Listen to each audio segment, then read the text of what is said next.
Voy a hacer entrar a los invitados, presidente, Ya. para que se incorporen.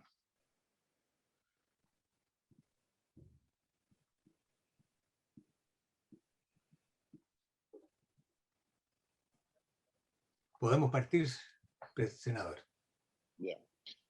En nombre de Dios y la patria se abre la sesión. Me ha correspondido iniciar esta sesión a la espera del senador que corresponde titular de la Comisión de Salud, pero no hemos querido atrasar más este espacio de reflexión y que ha sido muy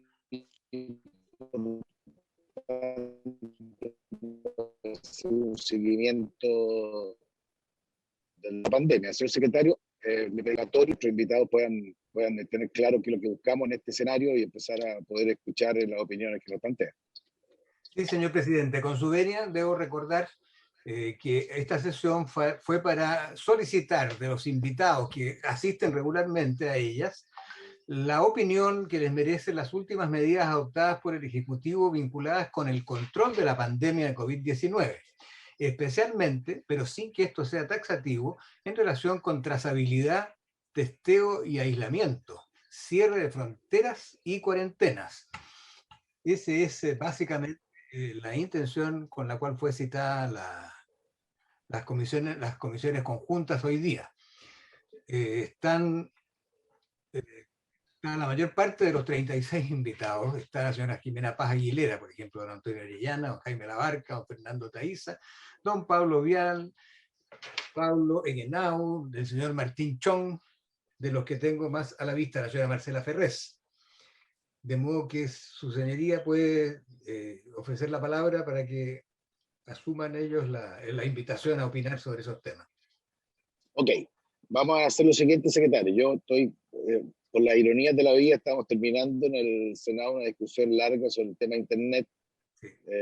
Y las señales de Internet, que es parte del objetivo de la sesión, no es la mejor que uno pudiera esperar, ni menos en la actual situación de tránsito en que estoy. Entonces, le pediría que usted me vaya informando quiénes van pidiendo la palabra, porque yo no puedo tener acceso aún hasta que llegue a un lugar fijo, pero le pediría que iniciemos con Jimena Paz del Consejo Asesor, a ver si nos puede dar una primera opinión respecto de este tema, que es todo lo amplio y todo lo estrecho que lo sugiere, y todo lo urgente que el país lo siente. Entonces, no sé si usted puede dar la palabra a ella, después informándome de qué más está pidiendo para poder generar un debate.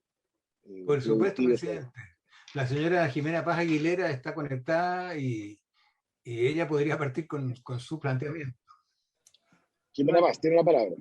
Y llegó el senador Gracias. Ya, entonces que don Guido siga presidente. Que es presidente de la Comisión de Futuro. Así es. Muchas gracias, presidente. Primero, lamentar que ayer en la reunión que tuvieron con el Senado, algunos expertos que yo había sido invitada no pude participar porque tenía que hacer clase, así que no desconozco las materias que se trataron en esa reunión. A lo mejor alguno de los otros miembros del Consejo que participó después pueda dar cuenta de aquello. Bueno, respecto a la situación, estamos en una situación, en un momento muy complejo a nivel global. Se ha producido una inflexión en el número de casos mundial a partir de la segunda quincena de febrero. Recientemente está muy activa la transmisión también en la área de India, en Indonesia, además de toda la situación que estamos viviendo en nuestra región. Todos los países del Cono Sur presentan el mismo momento de inflexión y aumento de la curva de casos que fue la segunda quincena de febrero, probablemente empujado por la aparición de nuevas variantes. Tenemos evidencia de que las variantes están en nuestro país, están en los otros países y que han aumentado su presencia. A lo mejor posteriormente la doctora Ferrés puede dar cuenta de sus investigaciones. El ISP también ha hecho publicaciones al respecto.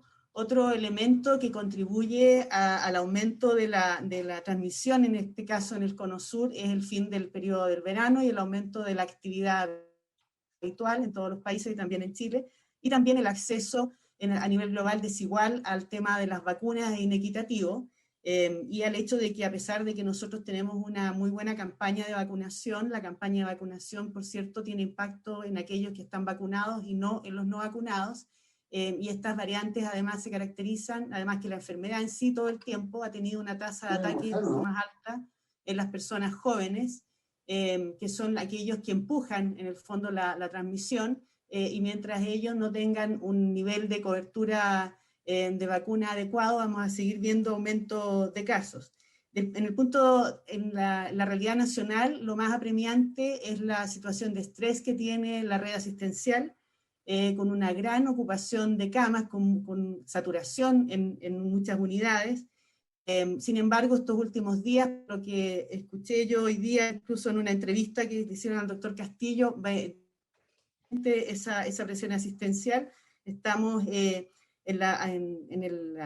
los momentos en que hay que ver qué es lo que pasa con la transmisión. Llevamos varias semanas de cuarentena en casi todo el país, debería empezar a tener algún impacto, así que estamos expectantes en realidad de cuál sea la evolución en esta semana y la semana entrante. Sin embargo, a nivel de las camas, que es, digamos, la situación más compleja, está todavía en una gran presión asistencial, y todavía falta ver un poco el efecto de la semana en que llegamos a tener sobre 9.000 casos en las hospitalizaciones.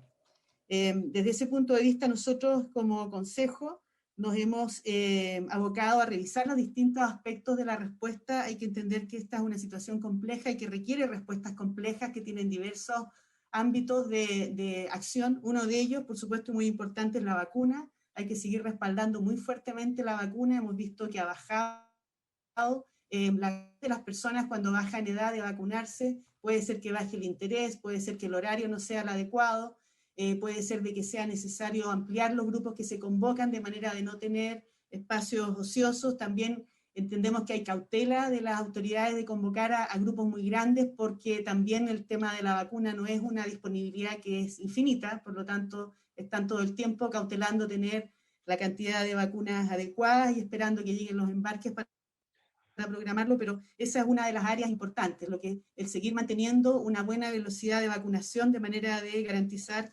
una proyección de población protegida lo más rápidamente posible, con una cobertura alta antes de seguir avanzando hacia el invierno. Otro aspecto de esta respuesta compleja tiene que ver con la estrategia de testeo, trazabilidad y aislamiento. Nosotros tuvimos una reunión con la Seremi de la región metropolitana para analizar con ella cuáles eran las causas del bajo desempeño de la Seremía metropolitana en relación a los indicadores en comparación con las otras regiones. Si uno analiza el informe de testeo, trazabilidad y aislamiento, los indicadores de desempeño son mejores en otras regiones, por cierto que también relacionado con la cuantía de población que hay en la región metropolitana. Es mucho más complejo el tratar de testear, trazar y aislar en una ciudad de 6, 7 millones de habitantes en relación a regiones menos pobladas. Esto que nosotros estuvimos revisando y que la autoridad está intentando cambiar y que nosotros recomendamos hace bastante tiempo es aumentar las actividades de trazabilidad presenciales cara a cara, de manera de obtener una mayor cantidad de contactos por caso, tener mayor confianza con las personas y aumentar el aislamiento. Entendamos que si nosotros hacemos mucho testeo y trazabilidad y no aislamos los casos, es como tirar sal al mar. Por lo tanto, siempre hemos estado preocupados desde marzo, casi majaderamente, de tener una proporción mayor de casos infectantes aislados y que eso ayude a cortar la cadena de contagio. Vimos que la capacidad de camas de las residencias sanitarias en la región metropolitana es insuficiente, lo hablamos con el ministro, la necesidad de ampliar esas residencias. Tampoco hay una capacidad infinita de hoteles dentro de la región metropolitana. Nosotros planteamos directamente aumentar la capacidad de hospitalización usando hospitales de campaña en los dos sectores donde se durante la primera ola, que es el sector suroriente de la población, es decir, en Puente Alto, La Pintana, en ese eje, y en el norponiente, la comuna de Renca, es la que tiene la tasa de incidencia en este momento más alta, y necesita tener una cercanía a centros, a camas hospitalarias, que nosotros les vemos una doble función. Uno, de mantener una observación de los pacientes, de manera de que estas personas, una vez que estén con un diagnóstico confirmatorio, puedan estar aislados y con una observación médica, de manera de que si tienen una complicación tengan un acceso más rápido a la derivación, y del punto de vista epidemiológico, al garantizar el aislamiento y que no contagie a los miembros de la familia. Nosotros hemos visto que los pacientes acceden al diagnóstico, los envían a la casa y después cuando se complican, primero se demoran en esta ola, se ha visto que la gente tiende a llegar un poco más tarde a la consulta, los emergenciólogos han relatado que llegan con pocos días, entran al ventilador, a diferencia de lo que ocurría durante el año pasado. Y también sucede que las personas, una vez que se complican en su hogar, no tienen formas,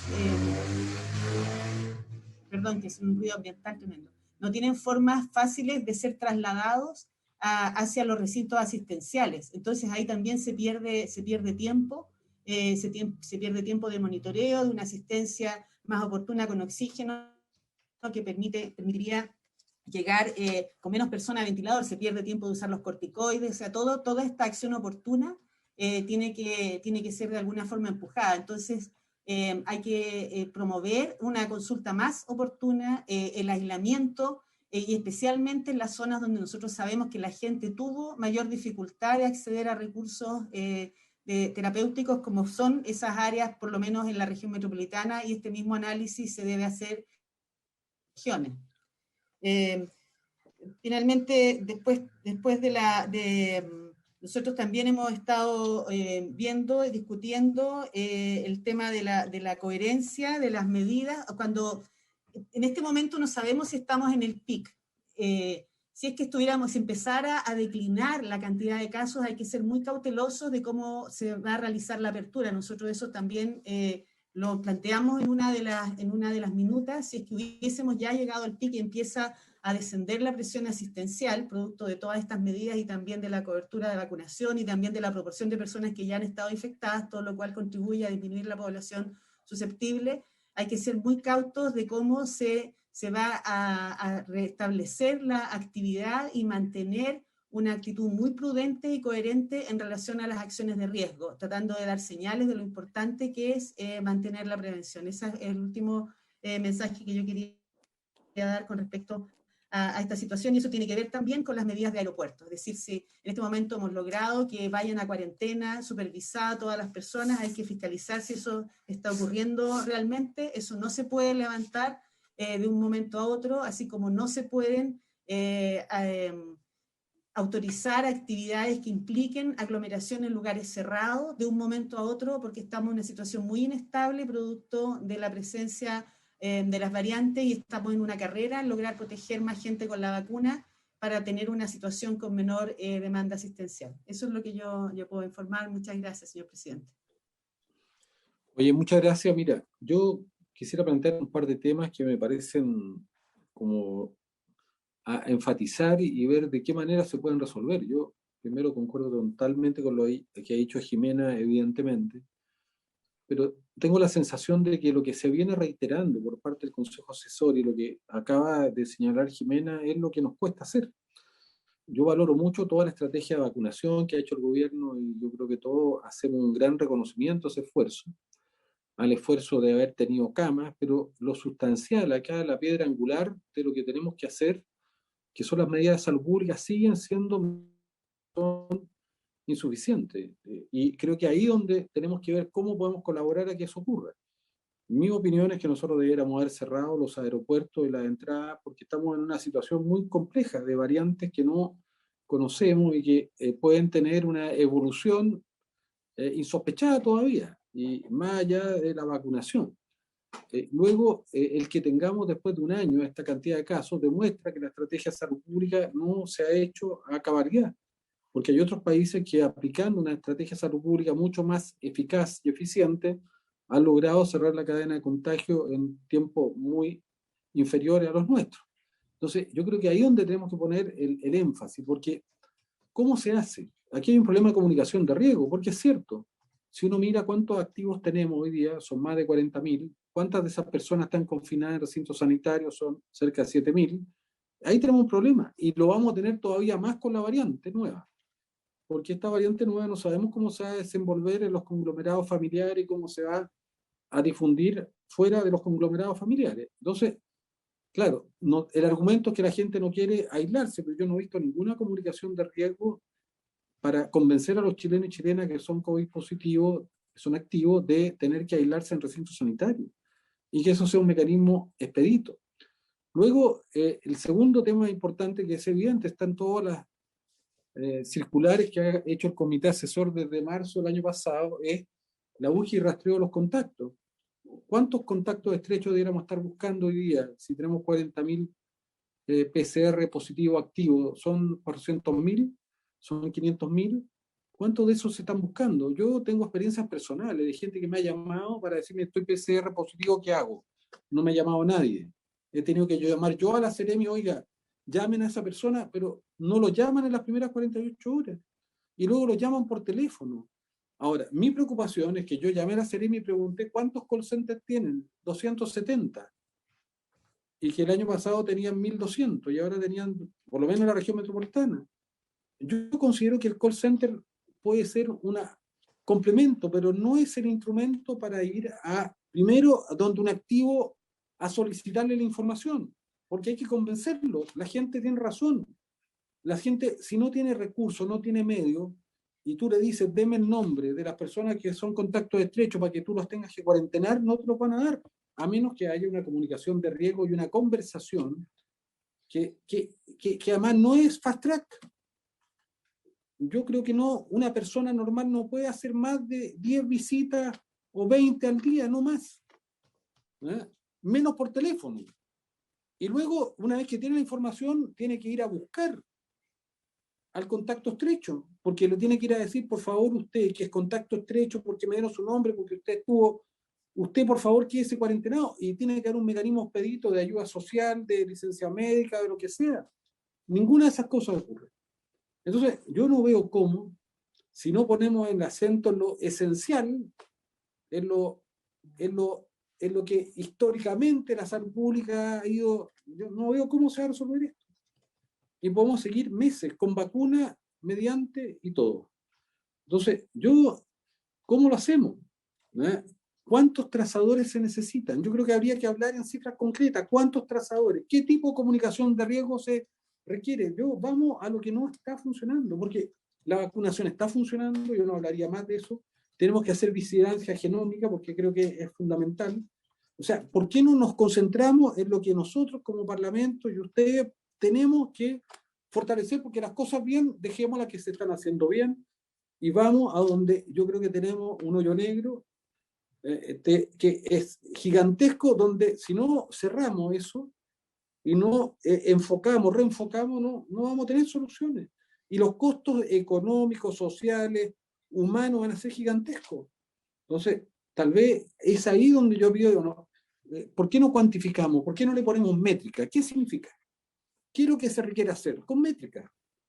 ¿No? Porque tú le preguntas a la autoridad y te dice, no, hay 15.000 personas, pero tú no las ves haciendo trazabilidad, no las ves. Y yo llamo a la Seremi Salud, porque yo fui el director de la Seremi y todavía tengo personas conocidas, me dicen, no, si tenemos solo 270 call centers. Y los call centers yo pienso que son un complemento, pero no resuelven el problema. Entonces, ¿cómo lo hacemos? Yo pido que le pongamos métrica para ayudar, no para molestar. Que midamos o pidamos o tengamos una idea concreta de cuáles son las necesidades y qué tipo de comunicación de riesgo. Sí, a las personas no se le dice nada de la importancia de por favor entregar información, y a los que son contactos estrechos, por favor, de cuidarse, porque además tenemos un problema. El contacto estrecho, si se va a la casa y se queda solo y no está desconectado el sistema, es un peligro también para su propia salud, además de contagiar. Entonces, bueno, yo pido si se puede establecer ir cerrando el círculo de este hoyo negro y teniendo métricas que nosotros podamos hablar con la autoridad de manera más precisa para saber cómo se puede ayudar. Guido. Sí.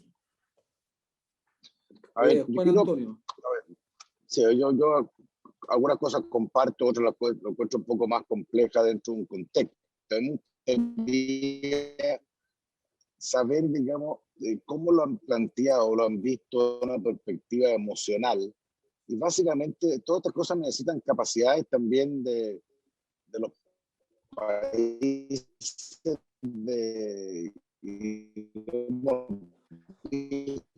un ejemplo como de también soportar las restricciones. Y creo que en eso hace algún tiempo atrás debatimos. Y me doy cuenta que hay una cierta intolerancia también, una cosa, estas son convenciones. Al final, igual que el valor del dinero, el valor de la autoridad también tiene que ver con una convicción de qué es lo que hay que hacer, y yo creo que como todas las cosas tienen también sus límites. Entonces me gustaría saber qué está pasando en eso, como también, porque una cosa es, yo sigo a la que dice el senador Girard.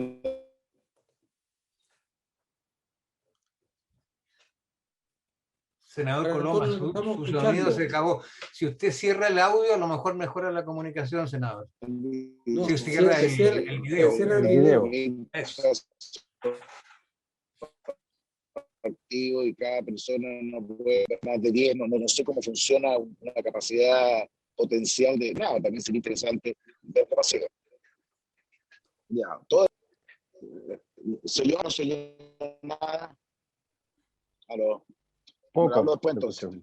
Juan Antonio, yo te recomiendo que cuando estés en una zona, porque vas viajando, de mayor señal, pida la palabra ahí, porque no se escuchó nada casi. Yo no sé quién. Pablo, Jaime Labarca lo pidió. Jaime.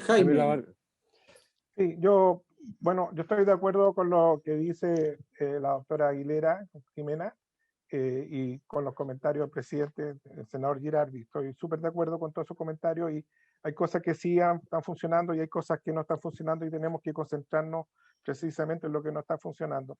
Yo, de lo que vi en esta segunda ola y en esta cuarentena, que tiene que haber una mejor definición de actividades críticas, porque en el fondo prácticamente todo el mundo tenía actividades críticas, y por lo tanto la disminución de la movilidad se ve poco visible, poco efectiva, digamos. Entonces, la definición de actividades críticas pasa a ser súper importante.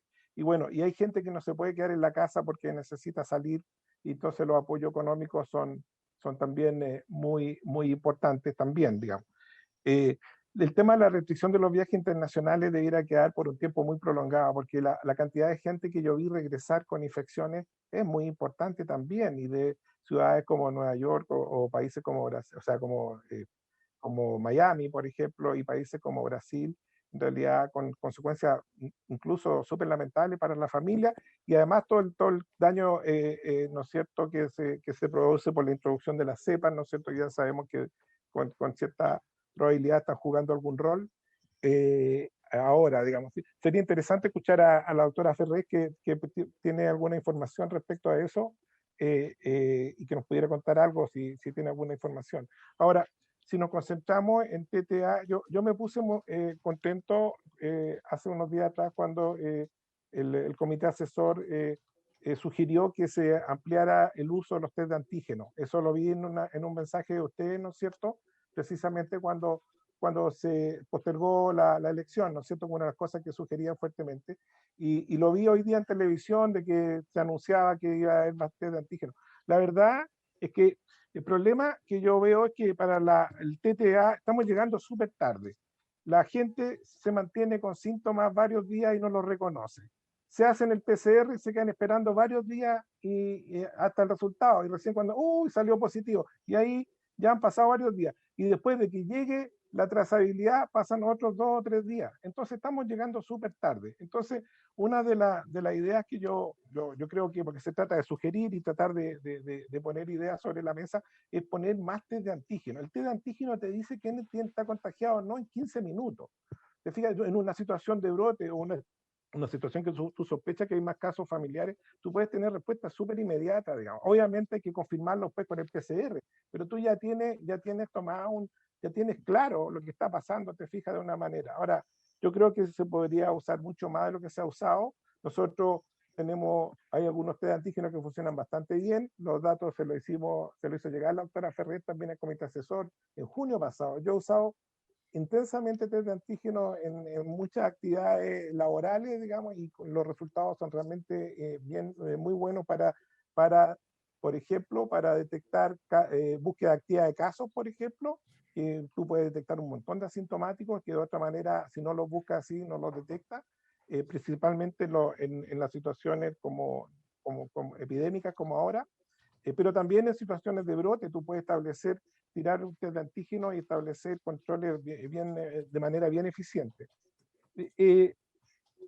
Echo de menos, de alguna manera, un poco el ISP validando estos test de una manera mucho más precoz y más rápida, de tal manera que pudieran estar disponibles y validados para el uso en el medio. Entonces, todas estas demoras que si no está validado, entonces no lo tenemos disponible, a veces van retardando la utilidad. Pero ahí yo creo que hay una idea que podría hacer más pronta la toma de decisiones para la trazabilidad.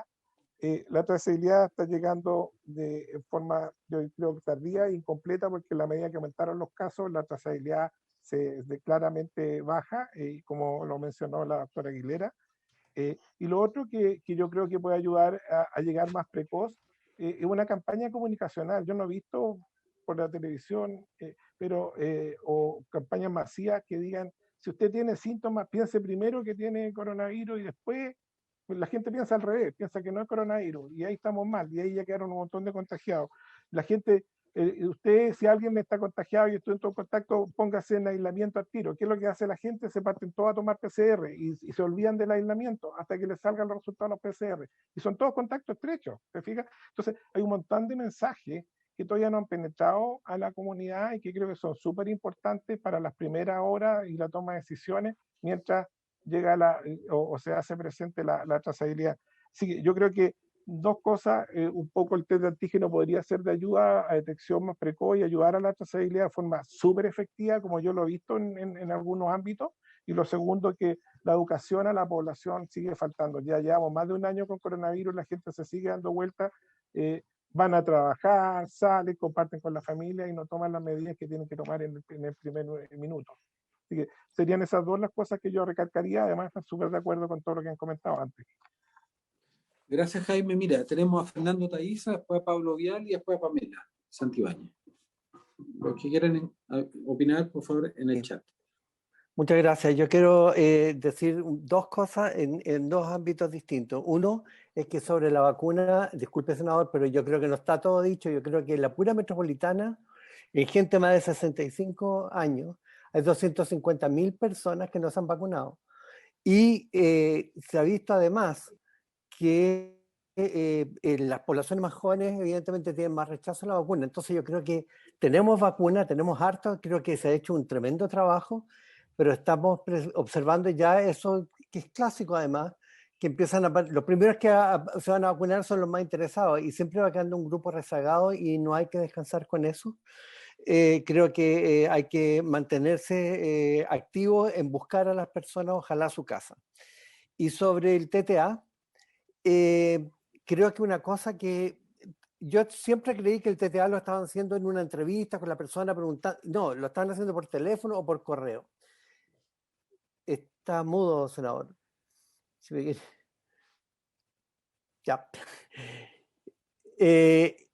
Efectivamente, lo que han ido haciendo es que están incluyendo las preguntas para mejorar esto en una visita domiciliaria. Y ocurre que de un contacto subieron 2,5 más. Entonces, estamos recién descubriendo que había que entrevistar a las personas de cara al caso. Y eso es muy importante, porque las personas por teléfono perciben una distancia muy anónimo, en cambio en cara a cara aparentemente tienen mejor resultado y eso implica más recursos porque la visita de control ahora tiene que alargarse porque incluye esta entrevista.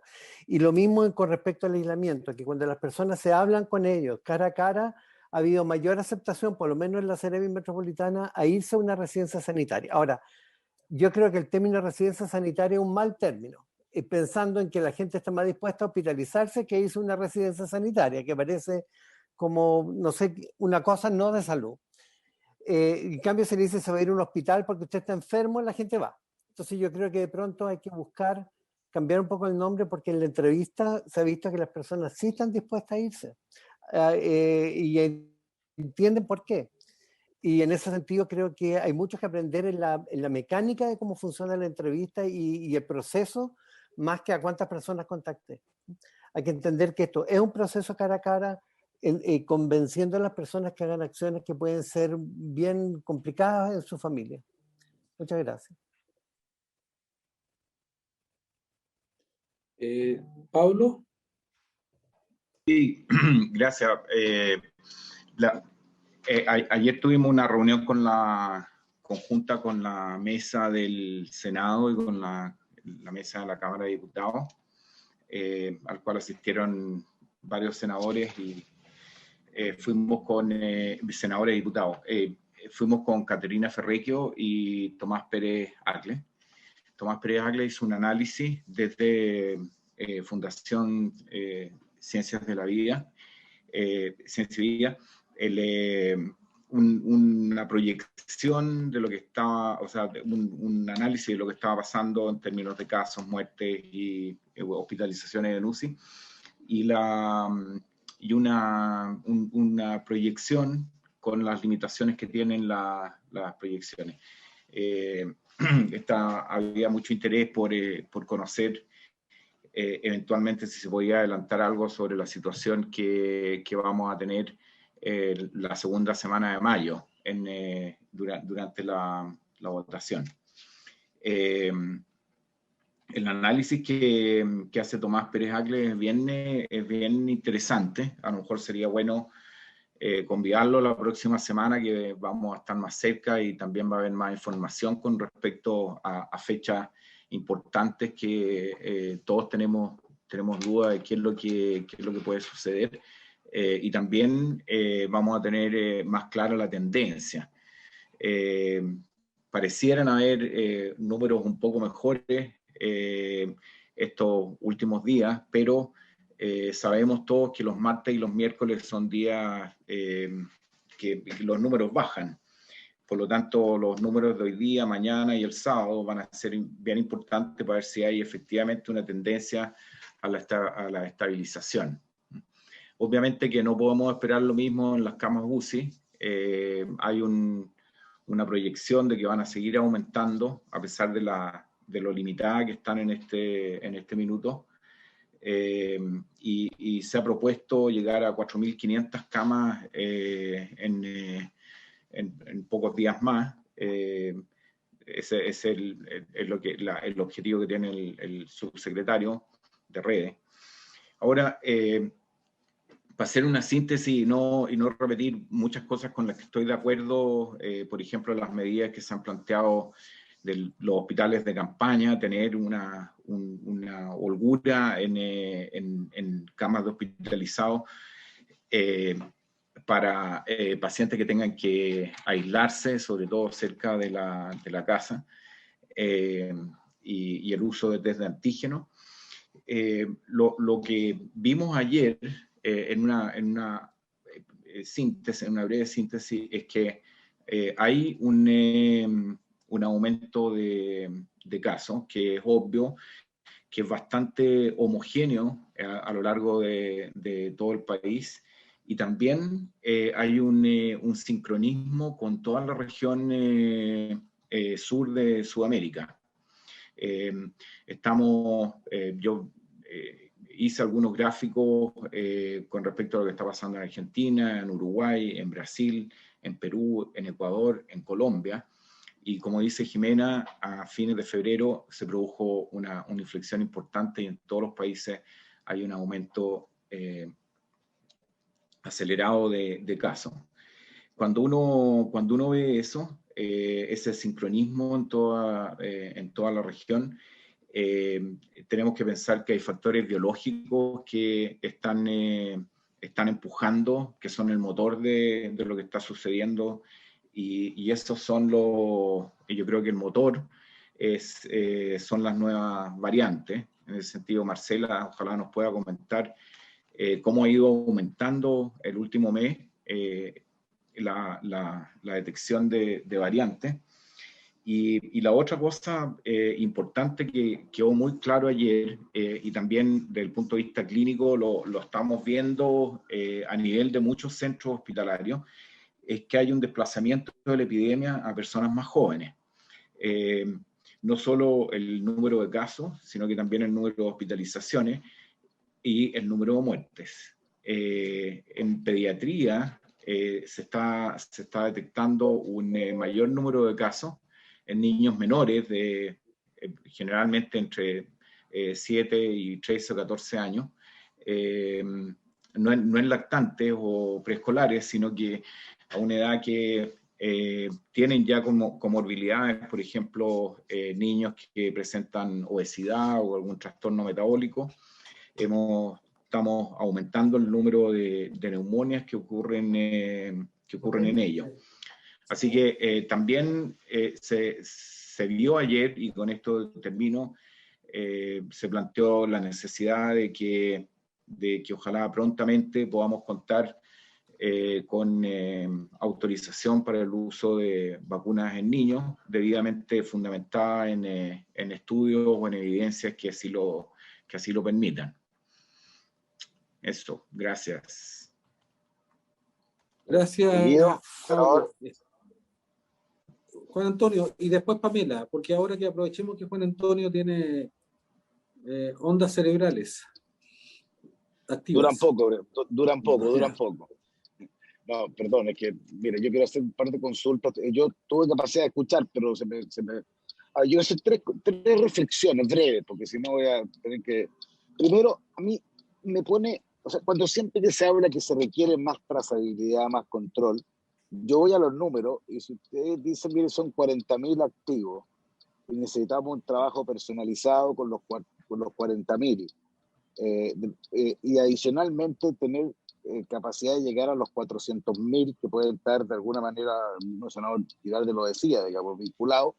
Eso da, yo no sé si es una cifra que es manejable de un punto de vista práctico, y por eso que de repente uno, claro, yo lo he estado mirando, a mí la Comisión de Hacienda me corresponde harto ver el Ministerio de Desarrollo Social, un seguimiento de las ayudas sociales, y es muy complejo pretender personalizadamente, no sé si en algún lugar del mundo se ha podido lograr, esa cantidad de personas. Entonces, de repente uno, cuando dice, mire, esto ha funcionado bien, y estamos todos de acuerdo, no lo discutamos más, a mí me gusta discutirlo más para ver que hacemos cosas bien, y esto no ha funcionado bien. Yo no sé si va a poder funcionar bien. Esa es una reflexión que yo quiero hacerla, digamos, de un punto de vista práctico, social, humano, que no solamente hay que plantearse una meta, hay que ver cuándo podría lograrse esa meta para no equivocarse permanentemente. Segundo, a mí me deja una duda que ya es más, no sé si ya esto es más complejo, que yo veo mucha estadística, mucho número, y a mí me pasa una cosa, algo dijo Pablo Vial, que yo creo que hay que profundizar más, que es medio dramático, porque me doy cuenta que estas cosas, hay países que, yo saco los países islas, porque eso yo creo que tiene una lógica muy distinta, pero en el resto de los países es muy complejo darse cuenta que esto va como por mareas. Hay países dentro de América o Sudamérica, son cosas completamente distintas. Hay países que tienen cero ayuda social y países que tienen mucha ayuda social a las personas. Chile es el país que tiene más ayuda social. Hay países que tienen cuarentenas brutales y otros que no tienen ni una cuarentena. Restricciones increíbles, libertades máximas. Y de repente como que no noto tanta diferencia, a menos que sea el tema de la vacunación, porque las mareas van para allá y van para acá. Puede haber algo genético, puede haber algo biológico, no sé. Pero ¿por qué no se nota tanto la diferencia habiendo políticas públicas tan diferentes? Esa es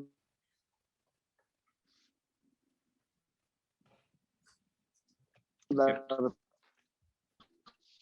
reflexión que yo me quiero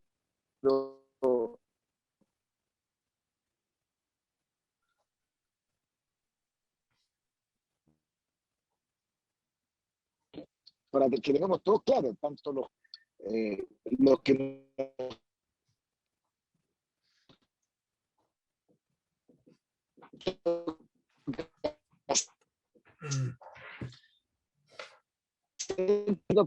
que son los que están aquí exactamente en esto.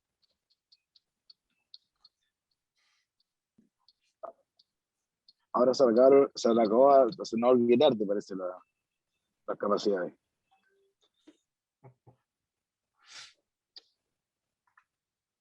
Pamela, ¿iba a intervenir? Sí, hay que hablar tu Pamela. ¿Me escuchan? Sí, sí, se escucha bien. Sí. Bueno, soy Pamela Santibáñez, Seremi de Ciencia de la Macrozona Austral y estoy en representación de Olga Barbosa el día de hoy. Y ante lo que han dicho, creo que algo que no he observado es que esto ya ocurrió, la segunda ola la vivimos en Punta Arenas en agosto, en la región de Magallanes, ¿cierto? En agosto salimos de cuarentena en diciembre, y están los tiempos y las distintas estrategias que se tomaron en la región para esta segunda ola, que alcanzó una incidencia de cercana a 120 casos por 100.000 habitantes, que es algo parecido a tener 9.000 casos diarios en Santiago, en la región metropolitana, para que tengamos una idea de cuál fue esta segunda ola. Y ante eso, dentro de las estrategias que tomó Punta Arenas, que es lo que quiero señalar aquí, que está muy de acuerdo a lo que ustedes han dicho anteriormente, pero también a tratar de ver que la estrategia que tengan que tomar el resto del país en este minuto ante la segunda ola que tienen, debería también bajarse y mirar cuáles fueron los problemas y cómo los solucionaron en la región de Magallanes. Y ante eso, lo primero que se hizo en las primeras semanas, 3 o 4 semanas, fue un aumento de la trazabilidad. Porque un trazador, y eso lo han dicho todos, ¿cierto? Y alguien preguntaba por indicadores, un trazador dicen que puede llamar por teléfono entre 8 y 10 personas al día. Entonces, pasamos de tener como región 7, que creo que es el número, a tener 140. Porque pasamos de tener 10 a 20 casos diarios a tener el pic, creo que fue cerca de los 315. Entonces, claro, la trazabilidad es un componente sumamente importante. Y esa trazabilidad va de la mano con que los exámenes de PCR tenían que estar antes de 24 horas. ¿Ya? Así que, como todos decían, creo que esa fue una de las estrategias que tomó la región. Otra de las estrategias y otra de las observaciones que ocurrió en las primeras semanas cuando iniciamos la cuarentena en agosto, ¿cierto?, es que la movilidad nunca bajó, nunca se redujo más de un 25%, que es lo mismo que les está pasando a ustedes. Nunca logramos que fuera una cuarentena como la primera, con la primera ola en marzo, cuando se logró reducir hasta un 50% de la movilidad. Y aquí nunca se logró reducir la movilidad. Así que es un poco de desesperanza, pero quizás nunca lo vamos a lograr por el tema de los productos esenciales, por cómo los permisos, etcétera. Se trató de aplicar distintas normativas para eso, hasta hubo restricción vehicular, pero nada de eso logró, en definitiva, bajar esa movilidad. Otra cosa que se hizo fue que, como teníamos comunas mucho más aisladas y más complejas, es que se empezó a pedir o test de antígeno o PCR entre comunas, porque la situación estaba compleja. Y una observación muy importante, igual que se realizó a nivel universitario, fue que, y con esto de la secuenciación genómica, es que durante la segunda ola tuvimos una variante que dominó. Llegamos a un momento en que domina una variante. Por eso igual, la vigilancia genómica es sumamente importante. Y creo que esas fueron los aprendizajes y las cosas más puntuales que al final lograron que podamos salir de cuarentena y de este pic, y todos lo pueden ver, ¿cierto?, en este gráfico que sale de incidencia todas las semanas en las condiciones que estuvo la región de Magallanes. Entonces quizás también sería interesante que a las autoridades, tanto de la Seremía de Magallanes como las autoridades locales, se les pueda preguntar cómo lo hicieron con esta segunda ola y cuáles fueron las estrategias. Así que esta era mi intervención.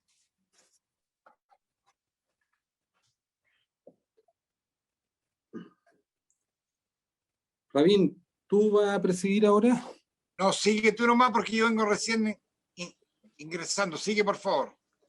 Lamento mucho haber llegado muy atrasado. Sigue nomás. No sé, ¿quién pide la palabra en el chat? No tengo más palabras. ¿Sí? Jimena Paz Aguilera. La doctora Ferré. Jimé. Y Jimena Aguilera. Sí, a ver Marcela, si Marcela si quieres, presenta. Sí, yo creo Marcela primero.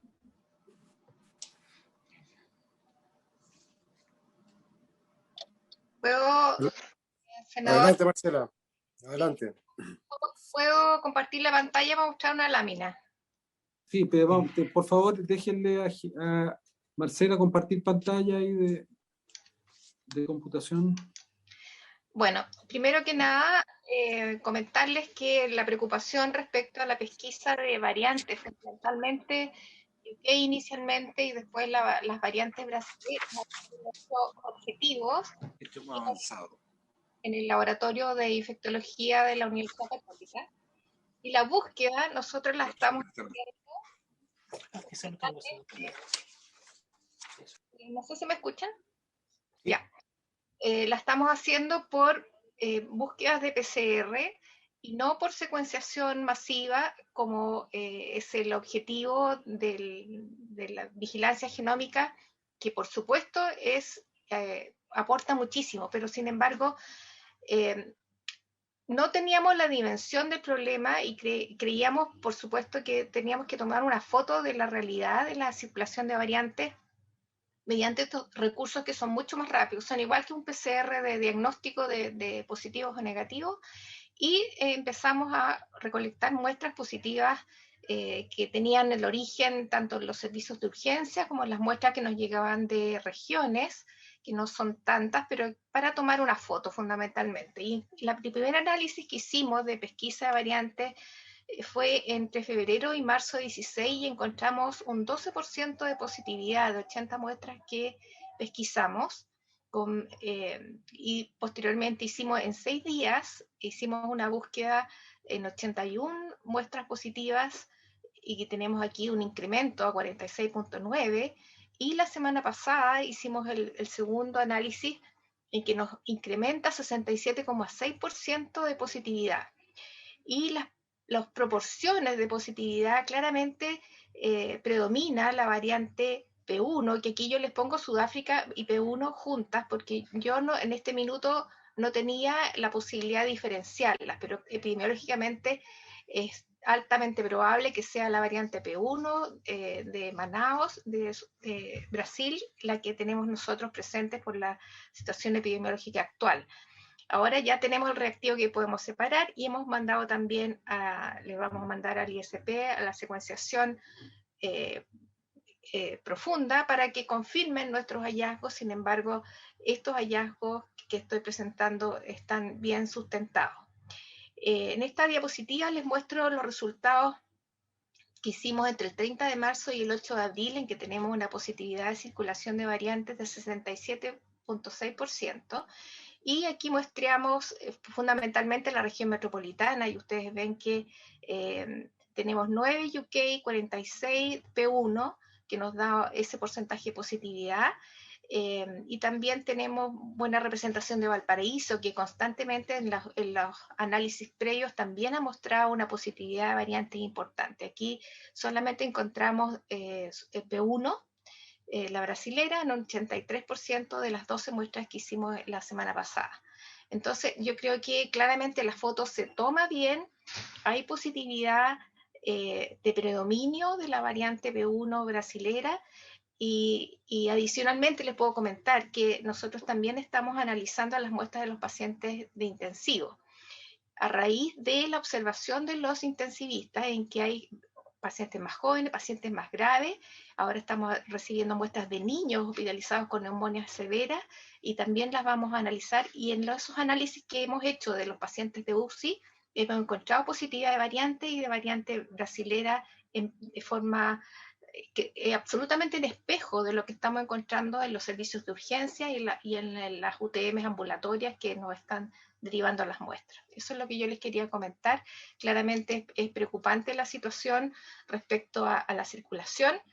Y reitero, esto es un ensayo de PCR que toma la foto en tiempo real, que es de ayuda para cautelar las medidas de vacunación acelerada y las medidas de reforzar que hay que cuidarse, que no reemplaza la secuenciación genómica.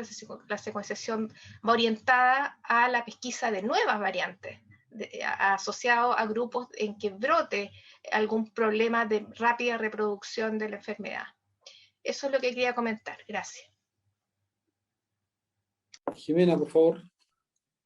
Sí, era sobre el comentario del senador Coloma respecto a esta poca asociación que existe entre las medidas de salud pública y la transmisión del virus. La verdad es que existe, depende del contexto en el cual se apliquen.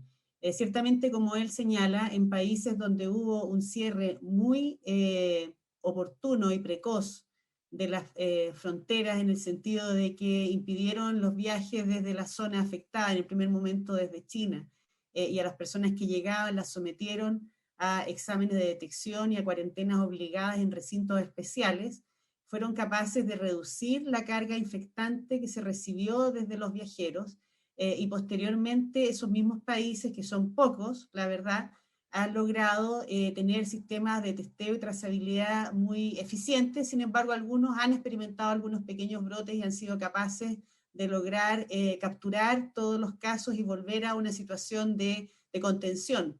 Uno de esos ejemplos es la misma China, que después de cerrar, que lo primero que cuando ya se estableció que era una emergencia de salud pública de interés internacional, ellos cerraron completamente la provincia de Wuhan, y mantuvieron un estricto control del tránsito de personas hacia las otras provincias, aún sin embargo tuvieron brotes incluso en Beijing, y en otras provincias, y aplicaron medidas muy intensivas de salud pública que son efectivas, que es disminuir a cero la movilidad, con realmente lo estrictamente necesario. Yo estuve de SARS-1 en 2003, en un mes viviendo allá, y realmente el nivel de estrictez de las medidas no tiene parangón con lo que nosotros hemos visto acá, con control de detección de casos en todos los lugares, en todos los barrios, con una red que no existe en otros países,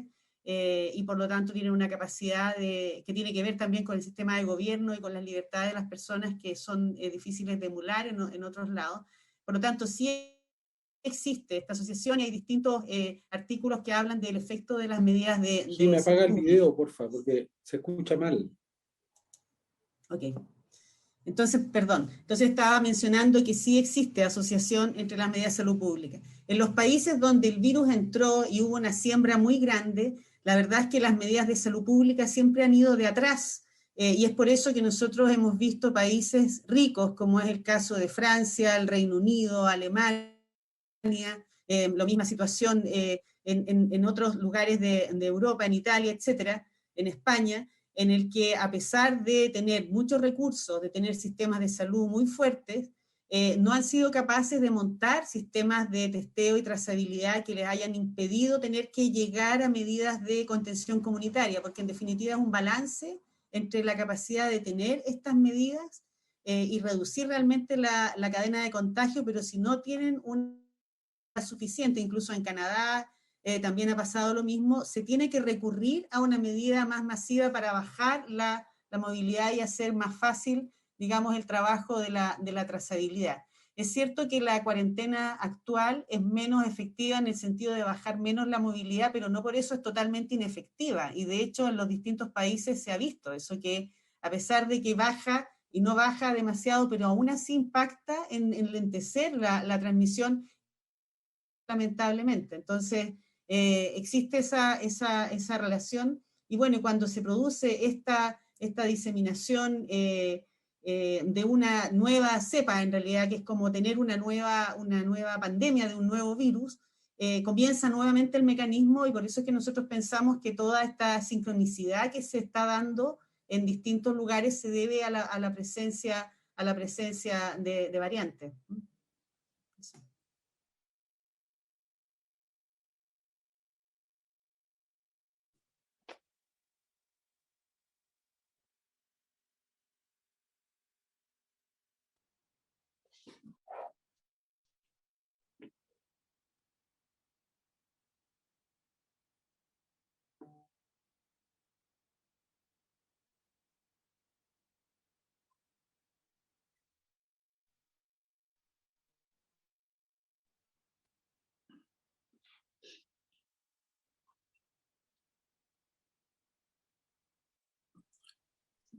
No sé si se silenció Jimena o se cayó su... ¿O terminó? No, yo terminé. Dije No gracias. hay otras peticiones de palabra. No sé si alguien más. Senador. No sé si hay alguien más que tenga. Pato. Hola, buenas tardes a todas y a todos. Estoy en representación del Colegio Médico de la doctora Siches, que está pronta a tener su bebé. Y bueno, yo quería destacar algunas cosas que hemos conversado a nivel de colegio, como también a nivel de la mesa social, y que sin duda que nuestro país puede destacarse todo lo que ha sido el proceso de vacunación, el testeo y la reconversión de camas. Y eso lamentablemente consideramos que ha sido muy exitoso, pero se ha traducido en una comunicación de riesgo que la comunidad no le está entendiendo en forma adecuada. Todos creen que ya con el proceso de vacunación estamos ok, creen que no nos vamos a contagiar, que no nos vamos a enfermar, y creemos que esta comunicación de riesgo ha sido más errática en la recepción que tienen sobre todo las personas jóvenes, y que creemos que de alguna forma podría explicar las actividades de riesgo mayores que están asumiendo estos grupos etarios. Y nos preocupa una cosa súper importante, y esto es el sentimiento que nos transmiten directamente los equipos de salud, tanto en clínicas como en hospitales, servicios de urgencia, en las unidades de cuidado intensivo, con respecto a que cuál es el límite de reconversión de cama, considerando el personal de salud capacitado que hoy tenemos para administrar esos equipos clínicos. Los equipos de salud creen que ya están en un límite, están tremendamente agotados, y estamos preocupados de que en cualquier momento el índice de licencias médicas pueda ser mucho mayor del que ya tenemos, porque sienten que no se ha considerado adecuadamente el nivel de cansancio, estrés y la fatiga que ellos tienen en este momento. Y a eso le sumamos, y por eso les quiero pedir en forma muy enfática, en los últimos días han habido públicas agresiones al personal de salud, quien además de tener que estar preocupado del tema asistencial sanitario, se han visto amenazadas en algunos de ellos sus vidas, como lo que vimos en el Van Buren, lo que vimos en el hospital de Chillán, y lo que pasó este martes en la comuna de Tirúa, donde los equipos de salud de verdad están muy atemorizados, e incluso en Tirúa están aterrados por el riesgo que corre sus vidas, por situaciones que probablemente, en el caso de Tirúa, corresponden a situaciones de delincuencia habitual. Por lo tanto, yo creo que si podemos como grupo pedir a quien corresponda intensificar las medidas de seguridad tanto de carabineros como de militares en los centros de atención, sería algo que le daría mayor tranquilidad y de alguna forma colaboraría en la disposición que tienen los equipos clínicos en seguir manejando la pandemia. Algo que también hemos propuesto, y acá también lo hemos escuchado, es que hay que reforzar la idea de pesquisar precozmente y de vacunar lo más antes posible a grupos de mayor riesgo, incluir en ellos a la gente joven. Y por lo tanto, nosotros planteamos la posibilidad de poder buscar nuevos horarios y nuevos días, tanto de vacunación a los grupos de mayor riesgo como de toma de exámenes. Porque el hecho de que, por ejemplo, un día se tomen 78.000 PCR, hasta 80.000 creo que se han tomado, y otros días, como las que se informaron ayer, 35.000, eso demuestra que claramente en un porcentaje importante de la población estamos llegando tarde, como se mencionó acá, por lo tanto no estamos aislando en forma precoz a muchas personas que están difundiendo el virus entre la comunidad. Y lo otro que nuestros colegas nos llaman y nos dicen frecuentemente es que de alguna forma hay que mejorar la coordinación para el tema de la trazabilidad entre la atención primaria y la seremía, porque en algunos lugares hay modelos que están funcionando muy bien y hay otros en los cuales hay una distancia enorme entre ambas que dificulta justamente el trabajo de ambas. Por lo tanto, a eso nos sumamos que, además, perdón, como colegio médico estamos haciendo una campaña de un llamado al personal de salud, particularmente médicos, pero a todos los integrantes de los equipos de salud, que se sumen y se ofrezcan a los servicios de salud justamente para cooperar en estas campañas de vacunación, de testeo, trazabilidad, en lo que sea necesario, porque creemos que las próximas 2 semanas, por lo menos en lo que tiene relación con la presión asistencial de ingreso de pacientes a hospitalizaciones, va a ser tremendamente intensa. Gracias, senador. Gracias, Patricio. No sé si alguien más tiene interés de tomar la palabra. No tenemos más palabras, entonces yo, Rabindranath, yo creo que deberíamos oficiarle al Ejecutivo un poco para que nos cuente con más detalle cuántos trazadores estamos teniendo, ya sea separando los que son por call center y los que son presenciales, para tener una idea. Yo creo que es muy importante lo que decía Fernando, y también veamos un poco lo que está pasando con las coberturas de vacunas y cómo se puede, si bien está funcionando bien eso, cómo se puede mejorar la cobertura particularmente a algunos grupos que pueden ser de riesgo. Por lo menos hagamos las dos cosas, ¿te parece? Don Fernando, que está escuchando, que oficio hoy día mismo, porque el ministro va el día martes a la comisión y ahí que nos explique. ¿Ya? Y para que nos entregue la información el próximo martes y nosotros se la entregamos a todos los miembros de esta... A todos los instancia. Exactamente. Ok. ¿Ya? Perdón, si me permiten, entonces sería el número de trazadores y el medio por el cual ejercen la trazabilidad. O sea, que nos den exactamente qué está pasando con la trazabilidad, cuántos call centers tienen en cada región, cuántos trazadores presenciales, cuántas personas logran, primero, entrevistar, como decía Fernando, desde el punto de vista de personas que son activos, o sea, una cosa son los PCR positivos, y luego cuántas personas logran referenciar de aquellos que son contactos estrechos, para tener una métrica, para saber exactamente lo que está ocurriendo con eso, ¿no? Y lo otro que yo preguntaría, ¿cómo se está haciendo el procedimiento para convencer a las personas que vayan a un recinto sanitario? Yo concuerdo que a una persona es distinto decirle váyase a un recinto sanitario porque es como optativo, a decirle usted está enferma, váyase y tiene que hospitalizarse. Creo que las personas reciben ese mensaje de manera diametralmente distinta. Yo creo que hay que ir a la condición. Esta persona está enferma y por lo tanto tienen que ir a una condición sanitaria que no es tan voluntaria. O sea, siempre se puede, un paciente, yo soy autor de la ley de derechos de los pacientes, puede rechazarlo, pero por lo menos que se le diga que la indicación médica es no es relativa, que es una persona enferma que tiene que hospitalizarse. Y ahí veremos cómo se hospitaliza y generaremos las condiciones. Ok. Bien. Bueno. Muy bien. Pues muchas gracias a todos. Muchas gracias. Interesante. Chao, Jiménez. Guido, ojalá se pueda convidar también en algún minuto a Tomás Pérez Acle, para que... dejémoslo invitado para el próximo jueves al tiro, Raúl, ¿te parece? Perfecto. Eso, que nos haga un análisis y una proyección. Ok. Entonces, Fernando, invite a Pérez Acle para el próximo jueves, usted lo llama hoy día para que se pueda organizar. Ya, muchas gracias. Chao, gracias. Gracias. Chao. Chao.